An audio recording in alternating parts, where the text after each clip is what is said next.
Wonder Museum in downtown Boston is an optical illusion fusion of artists, poets, designers, and you.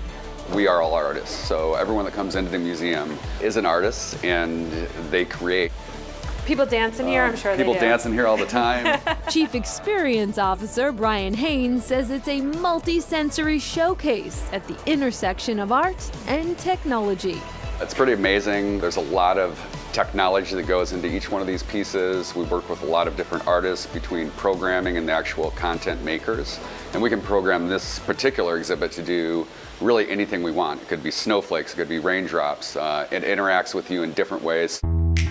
It's a place that you can step into your own imagination to bring a moment to life. I've never seen anybody walk on this floor without their face lighting up. It really does bring that childlike wonder. It is quite an interesting process of fitting the lights into the floor with the mirrors. They're very delicate, magnetic-driven pieces.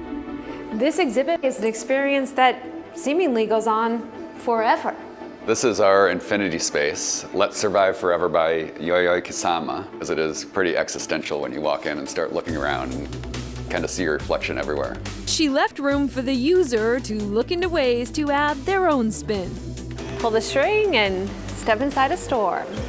From chaos to calm, the journey comes to life with light and sound. Chronicle paid a visit for some play. Now this might be my favorite. While the museum was still under construction, a 6-month process. This is sound technology. It's one of those exhibits that you are required to interact with. Why don't you grab that half? Okay. Also, you can play DJ and dance in the shadow of rainbows. It's not done until the guest comes in and creates art with us. So most of these exhibits you have to interact with to bring it to life. Snow, or should we say light angels, anyone? They are ornate, simple, weathered, and renewed. The seat to joy and the platform for creativity.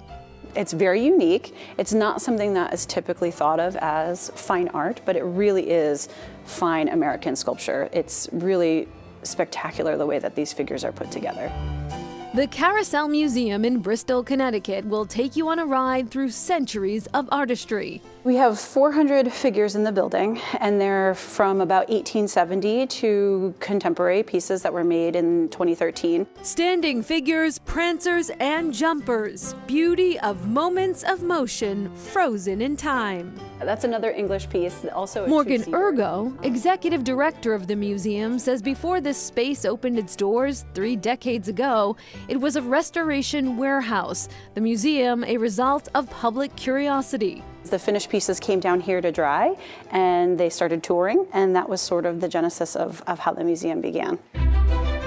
Still home to restoration, a few experts at the helm. And we work really hard to bring that detail back. But the lion's share of this work done by the hands of volunteers. We allow volunteers to come, we train them, and they get to work on these amazing pieces of history. It can be a painstaking process to keep these figures ride-ready. It's an 82-step process that we do. We do not use any chemicals here at the museum, so we do everything with dental tools and small sanders or a little piece of sandpaper on a popsicle stick.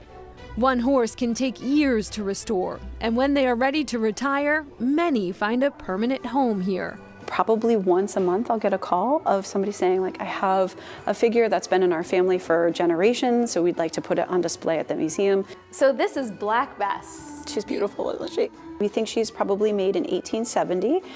Originally probably a rocking horse, but a lot of rocking horse manufacturers realized that they could make more money by knocking the rails off and making their figures into carousel.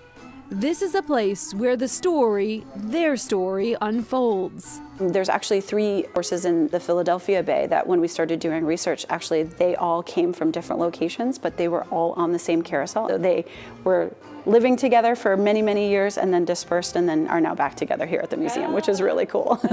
A reunion for these 3 sculptures, and for visitors, a reunion with their own inner child.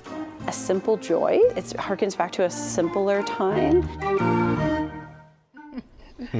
And the museum has an Adopt the Horse program where you can name one of the horses on display, and the fees from that adoption program goes towards helping the museum. And back to the Wonder Museum, they opened their doors and their floors to the public just last week, so they're up and running. All right, still ahead, celebrating everyday life.